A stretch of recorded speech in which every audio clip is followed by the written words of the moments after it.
You're listening to The Voice of Russia in London. I'm James Reinl, and we're looking at the deportation case of a radical Muslim cleric.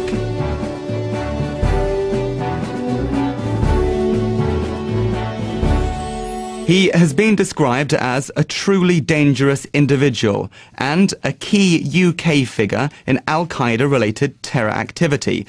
But sending Abu Qatada packing for Jordan, where he faces bomb plot charges, is not so easy. Together with what looks like government bungling over a date, the case also raises jurisdictional and human rights issues.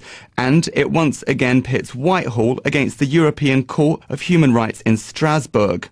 British lawmakers have wanted to clip the court's wings after a series of judgments that have not gone their way. So, should Abu Qatada be kicked out of the country, and will he? Will the omni-shambles over his deportation end the career of Home Secretary Theresa May? And what are the implications for Britain, the Eurocourt and the treatment of terror suspects? To probe these questions, we're hosting a debate in our London studio. I'm joined by Martin Howe, a human rights lawyer from the firm Howe and Co, Hannah Stuart, researcher from the think tank, the Henry Jackson Society, and Emma Boon from the Taxpayers Alliance, which campaigns for lower taxes. Okay, to get the ball rolling, I'd like to get a single sentence answer from each of you to the following question. Is it right to deport Abu Qatada to a country where he may not get a fair trial? First to you, Martin. No, it's not. It's a fundamental right of all of us to have a fair trial. Without that, there is no proper justice. Okay, and Emma? I think it's right that he has a fair trial, and I think that the British government should do all it can to seek assurances from Jordan that he will have a fair trial. And Hannah? I think it's right to try and deport Abu Qatada as long as it's done in full compliance with ECHR. Maybe going backwards a little bit. When I introduced the case of Abu Qatada, he was described as a truly dangerous individual. Martin, do we know enough about him to make that claim? Well, what we do know is that he hasn't been charged or convicted of anything in the UK, although he's served the equivalent of a 20-year prison sentence in time that he spent banged up inside Belmarsh and other institutions. We do know that he's been convicted of 2 terrorist-related offences in his absence in Jordan. But really, until such time as he faces a fair trial based on evidence obtained in a normal way, not through torture, the presumption of innocence must apply even for a man with the supposed history that he has. Where do you think this should happen? Ideally, I'd like to see this man tried in the UK. If there are offences that we think he has committed, that we have evidence of, he's here, put the charge to him, put him in court, let's have open evidence and try him here. There is a significant problem about charging and trying this man in Jordan, and that is that there's plenty of evidence that's been before the European courts and indeed our own courts that A, there's a risk of torture for himself, and B, that the evidence that he will face in Jordan comes from the poison tree of torture. If I were to pull your toenails out, bash your teeth in, put pins in your eyes, electrocute you, if I asked you, is black white, you'll say, yes, black is white. The quality and credibility and value of evidence obtained under torture is useless unless we are assured properly that in Jordan the evidence that he will face will be through normal investigative means. Then this man ought not go to Jordan. Hannah, do you think we have those assurances? From the Jordanian government at the moment, I'm not sure. I'd like to see what the courts say about that. Theresa May, in her statement on Tuesday, she listed a variety of assurances, particularly one that his co-defendants would be able to give evidence and that he would be able to challenge it, that he would have legal aid, and that particularly any evidence that they gave would not affect any pardon that they may have, which Theresa May said would mean that they would likely tell the truth. I'm still not sure about that. I would like to see that go through the courts. And Emma, do you think we're just offloading a case to Jordan that we can't handle ourselves? No, I think if there was any intention of holding this trial in the UK, it would have happened many years ago. This is a man who's been in the UK now, whether he was in or out of jail, living at taxpayers' expense in the UK, plus all of the costs of the legal aid, plus all of the costs of imprisoning him, and when he was out of jail, the costs of the police and the MI5 agents to protect him from any sort of potential vigilantes. So I don't think there's ever been any real question that this trial would happen in the UK. This is someone who, as far as the British government seems to be concerned, doesn't have any right to be here. But the problem is they just haven't been able to deport him because of the European Court of Human Rights. And it does seem unfair that British taxpayers have had to, in the meantime, whilst all this wrangling has been going on, had to continue to pay for him. Of course, we should do everything we can to ensure that he won't be tortured, that he will have a fair trial if he's deported back to Jordan. But we've been trying to do this for many, many years now, and it just seems that we're not getting anywhere. Can you put a price on justice, though? Look, this isn't a case of can you put a price on justice, this is a case of can we actually get anywhere with it. There doesn't seem to be any movement. The British government says one thing, the European Court of Human Rights says another. The British government can't get its own way. We can't enforce the laws that we want to enforce in our own country, which doesn't seem right and doesn't seem fair. This isn't a case of putting a price on justice. If you look at the legal aid costs that have been run up in this case, Abu Qatada will just keep appealing and appealing and appealing as long as he can. And the problem is that he ran out of courts to appeal to in the UK, so he's had to go to the European Court of Human Rights. When I first came across this case, that's exactly what I thought should happen here. And then I looked into it more, and I actually don't think it's feasible. A lot of the things that he did in the 90s, though now looking back, we would say this is crazy that he can't be convicted, but a lot of the stuff actually falls under the Terrorism Act 2000, so his activities predate that. What he could have been perhaps convicted for was soliciting to murder. But in terms of the type of ideologue he is, the sort of spiritual ambassador of Al Qaeda in Britain, the kinds of cases we've seen of similar ideologues, notably Abdullah al-Faisal and Abu Hamza in 2003 and 2007, while they were convicted on multiple counts, each count was only 7 years, and they weren't allowed to run one following one another. So that is actually the equivalent of a 3.5-year prison sentence, and the rest is spent on licence. So had we tried to convict him for pretty much the only crime we could have done, the precedent we have is that he'd have been in prison for 3.5 years, out on licence for another 3.5 years, and then we wouldn't have been able to do anything other than surveillance. So I think the decision to deport him was the right one. We just have to make sure we do it in full compliance with the law. Isn't the point there that he just wasn't guilty of very much? I mean, you call him an ideologue, so we're going to stick him in jail for his ideas? I would say that Abu Qatada during the late 1990s was the most dangerous man in terms of al-Qaeda-inspired terrorism in this country. There were two, Abu Qatada and Abu Hamza. And Abu Hamza we've just successfully extradited to the US. He's the tabloid hook-hand favourite. Sure, yeah. He's a particularly dangerous man. I could list up to about 40 people that he inspired to go and commit acts of terrorism across the world. And Abu Hamza was only Abu Qatada's student. Abu Qatada was, I'd say, the most dangerous man in our country in the late 90s. And it's perhaps a mistake that we allowed him to act so freely. There are a number of people in prison across the world who were directly radicalised by him. Martin, you obviously deal with these kind of cases and accusations quite a lot. Are you a little bit suspicious and cautious when it comes to those kind of allegations, though? Let's take some of the emotion out of it. If any of your listeners are going to be banged up and face long terms inside in prison, they want that to be based on properly obtained evidence and actually based on evidence openly put before a court and tested before a court. They need legal aid to be able to do that, and we should be proud that in this country there is an equality before the law, because it's not only the rich that can afford to properly defend cases, but we have a legal aid system that allows all to defend cases, and we should support and be proud of that. Now, these cases are difficult cases, but we should remember that after 9/11, there was a knee-jerk reaction, maybe across the globe, but certainly here, to people who were being accused without having the evidence put up in front of them. And you might recall that quite a number of people were locked up inside in Belmarsh, the keys essentially thrown away, no charges brought against them. They weren't being deported because they would face torture in their home countries. They were not given the evidence that was supposedly there against him. And we ended up with those cases going in front of the House of Lords, a 9-person House of Lords in 2005, in a historic judgment, which said that that type of conduct by us was worse than the terrors that we faced from the Nazis during the Second World War. That's a greater threat to our society, the traditions that we hold proud in this country. If there's evidence against someone, put up or shut up. Put it out there openly. Let it be tested. That's what courts and trials are about. If we were to believe every bit of secret evidence that's out there, then very many of us would be banged up. The whole legal system is out there to ensure that there is due process, that there is equality before the law, that there is a rule of law. And the whole terror regime that we've seen during the early part of this century has massively attacked that. Emma, due process and not cutting corners? Due process is of course important, but the key issue for taxpayers here is that this isn't about a case that's being decided in Britain. This is a case that potentially will be decided in Jordan if he's deported, but in the meantime the decision about whether or not Abu Qatada is going to Jordan is being left up to the European Court of Human Rights. British taxpayers have very little say over the decisions that the European Court of Human Rights makes. There's very little accountability of that court to us here in Britain. Now, not only are we partly paying for that court, but British judges have to be bound by the decisions that are made in the European Court of Human Rights.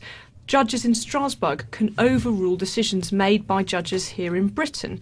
And that doesn't seem fair to British taxpayers who are paying for a British justice system and want that justice system.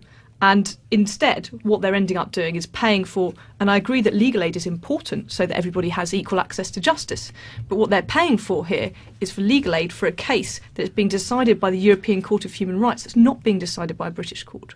You say that British taxpayers don't have any control over the decisions that are being made in a court in Strasbourg. British taxpayers don't have any control over the decisions that are made in a court in the UK either. Yes, but the courts in the UK, you're living in British society.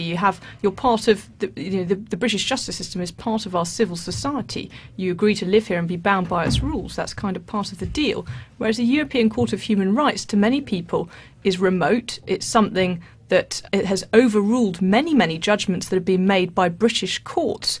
And I don't think that British taxpayers really feel that necessarily they want a court in Strasbourg to decide what should be happening and overruling decisions that are made in British courts. You're listening to The Voice of Russia in London. I'm James Reinl, and we're discussing the deportation case of Abu Qatada and the European Court of Human Rights in Strasbourg.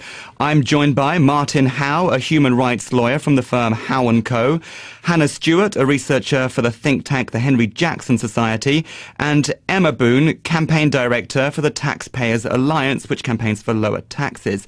I'm going to stick with you, Emma, for a second, because I'd like to turn to the activity surrounding Theresa May, the Home Secretary, over the past few days. And it seems, on the face of it, that there's been a degree of bungling in the Home Office, and they've got the dates wrong. The appeal for Abu Qatada, there was a 3-month window of opportunity for him to make that appeal. Apparently, the Home Office disagrees with the court as to whether or not that ended on April the 16th or the 17th. This is going to add to the bills that the taxpayer is going to have to pick up. Surely this makes you angry. Potentially this will mean taxpayers have to keep funding Qatada while he stays here, whilst he appeals, whilst his family is here as well, because that's part of the cost to taxpayers of him being here.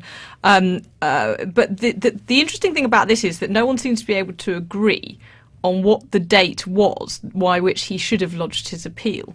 And the Prime Minister told the BBC this morning that the Home Office did ask the court when the deadline was, and the court did tell them when the deadline was, and that deadline was the deadline on the Monday evening, which was the correct deadline that Theresa May thought was the correct deadline.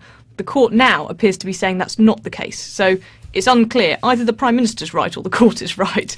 Who knows? But what is clear is that, yes, taxpayers will be on the hook now to continue to pay for Abu Qatada's to stay here and for his continued appeals whilst this is resolved. I think David Cameron has now backtracked slightly, though. The latest I heard was not that they had definitely got an answer, but that the Home Office was working on the assumption that the deadline was the 16th. That's the latest. So I think that a senior source at the Home Office would only say that they were working on an assumption. So Cameron's now being accused of lying. Martin, how can it be, you're a lawyer, how can it be so confusing as to whether or not you launch your appeal by the 16th or the 17th? Well, farce and confusion is what is the definition of what's going on here. If we've got a Prime Minister saying one thing at 8 o'clock in the morning and then by midday having to retract it, doesn't surprise me, given that on Thursday last in front of the in the House of Commons, Theresa May on 14 separate occasions was pressed to say if she had actually bothered to check with the European Court on what was the correct limitation date. When did the time for appealing expire? And politicians are good at dodging questions, but 14 on the trot was quite a record. I think if they had checked it out, I thought they'd be coming out with it as quickly as they possibly could. It's a nice lawyer's point, isn't it? You know, when does time run out? Is it midnight on the 16th or is it midnight on the 17th? If you look at the rules, it does say the judgment, which is on the 17th of January, the time for appealing against that is within 3 months from the date that the judgment is perfected. And I'm sure there's going to be a lot of argument about the juxtaposition, those two words, and from being the crucial one. It's almost academic. I mean, putting that to one side, and what we are talking about is a very fundamental right. The appeal is being made against an allegation by Qatada's legal team that if he is returned to Jordan, he personally will be tortured. Now, the court was against him in the judgment on that point back in January. Where is something as important as the risk of torture to an individual is being considered? Where that point is being played out in front of a world audience, then I would be very surprised if the court turned around and said, 22 hours or 23 hours, if they are with Theresa May, and it makes all the difference here.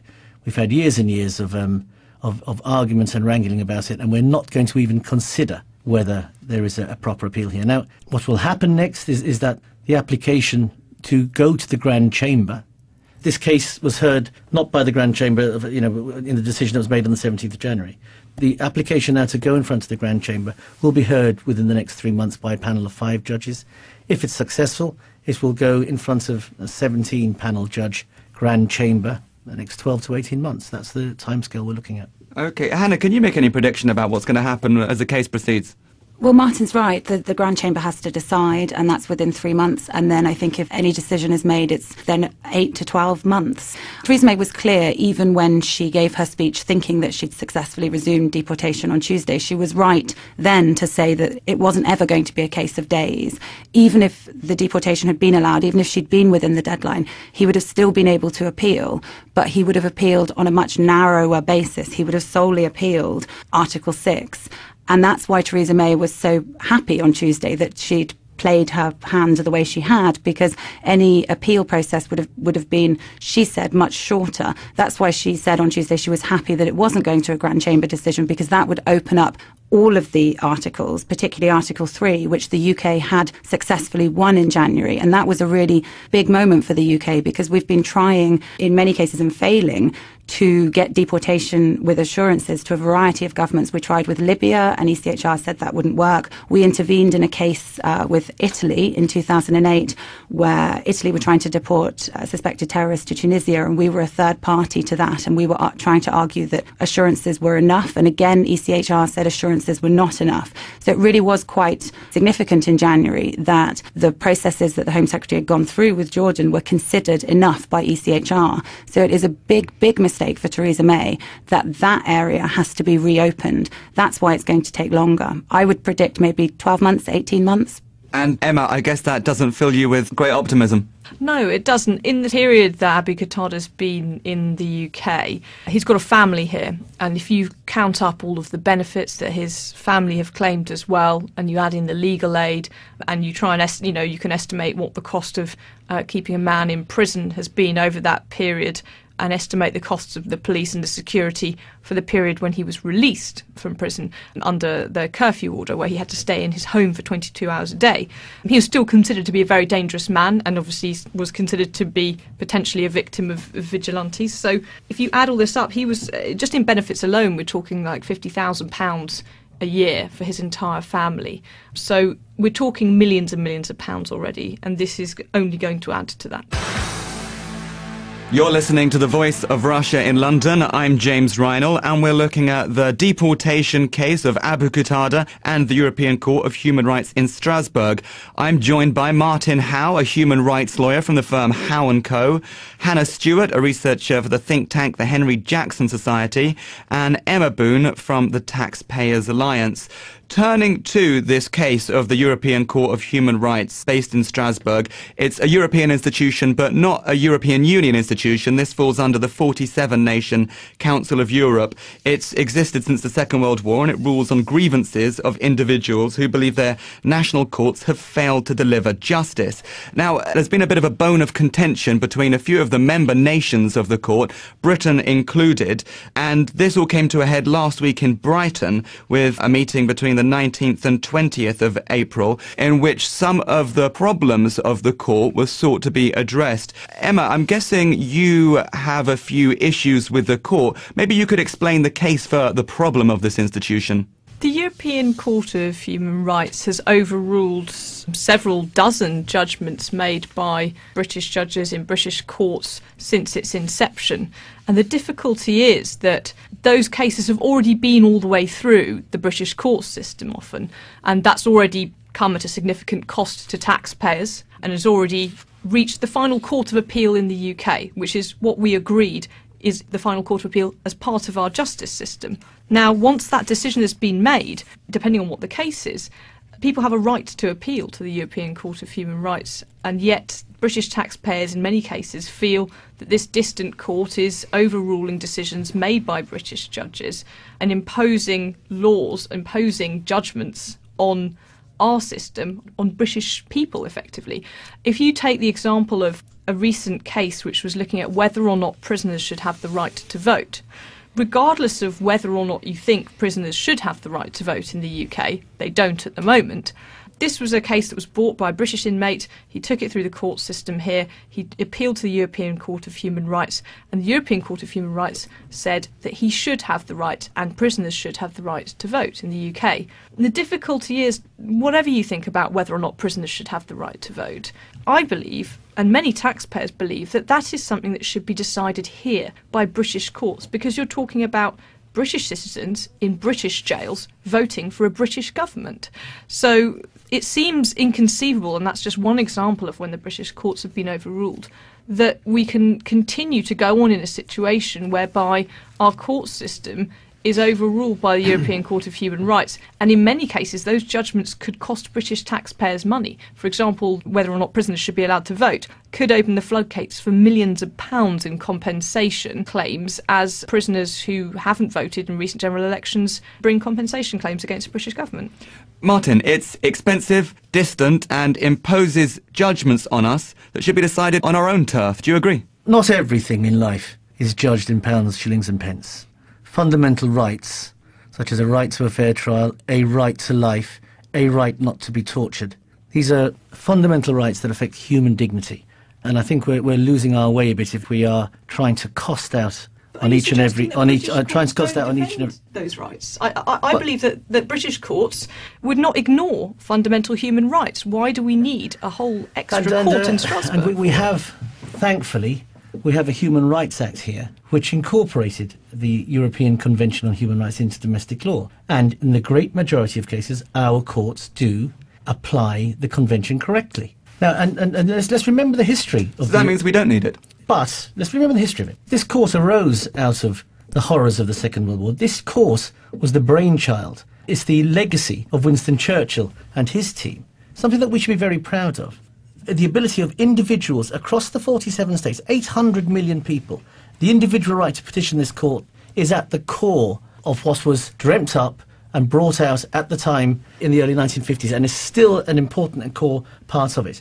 In order to have fundamental human rights that are applied universally, and particularly across the 800 million people of the Council of Europe, we need an overseeing guarantor court. And the European Court of Justice, which is a very serious court, acts in that way. It pulls together the jurisdiction and the jurisprudence from all 47 states and ensures that there is an equality of approach, be it in the war fields of Chechnya or for bankers here in London. And we need the court to ensure that uniformity and consistency of approach to fundamental rights across the 800 million people.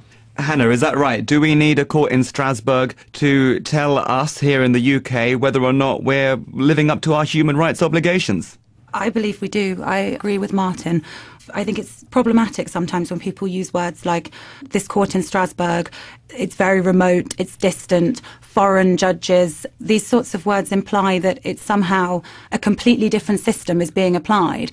It's not. It's just the final arbiter on law which we've signed up to, as 47 European states have. It's our Human Rights Act. And I think the most important thing is that these human rights, the whole point of them is that they are universal and they are applied across in this case, the European Convention across Europe, but many of them are the same rights that we've signed up to in international conventions, which we see as inviolable and universal. So it's not a different legal system telling us what to do.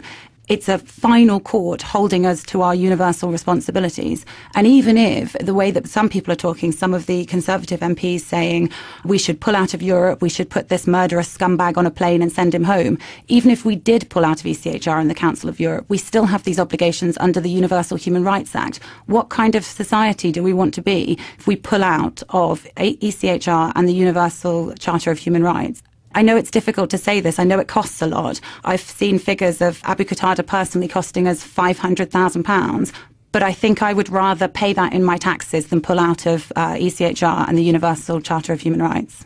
Emma, maybe you can clarify what you actually advocate here for. I think that the European Court of Human Rights has overruled too many decisions made by British judges. I find it incredible that anyone could suggest that those judges sitting in that court know any better than British judges sitting in British courts. There's been a lot of talk of fundamental human rights here, and I'm certainly not advocating that we should say that people don't have human rights. My concern here is that the European Court of Human Rights has taken that concept, which is a very noble and very correct thing to want to protect, which is people's human rights. But unfortunately, in too many cases, it's been twisted and has been used. The European Convention of Human Rights has been used to overrule judgments by British judges, has been used to defend things that I don't think people would consider have anything to do with things like stopping torture or protecting people's human rights. And I think that the definition of human rights has been stretched too far by too many people now. I think it's important, as I said, with this intertwining of states, that countries that have perhaps not as noble human rights records as us ourselves, particularly Turkey, Romania, Russia, that these countries are pulled up to the same level. Turkey has been deporting suspected terrorists where they're at risk of torture. It's important that there is a final court that holds these countries up to the same level that we are hopefully doing ourselves in our courts. Yeah, if we were to pull out, what message would that give? If we go to Syria and we accuse the Syrians of human rights abuses, and we say that we're going to oversee you and we're going to take you in front of courts and hold you to account, but we ourselves are not prepared to open our books up. We're not going to allow anyone to oversee us on these issues. That's the wrong message. We shouldn't just cherry-pick the cases that we like. You mentioned the prisoners case. There's a myth about the prisoners case. The European Court didn't say that all prisoners should have a right to vote, but it did say that there shouldn't be a blanket ban. All the court really was saying was, don't have the blanket ban, let's just have a look at the proportionality of it. And of the cases that go from this country to the European Court, only 2% or thereabouts are held to be admissible, because there is a filter at the beginning. And of the cases against the UK that have gone up in front of the court, about 60% have been successful. It is a proper arbiter, a guarantor of human rights across 800 million people.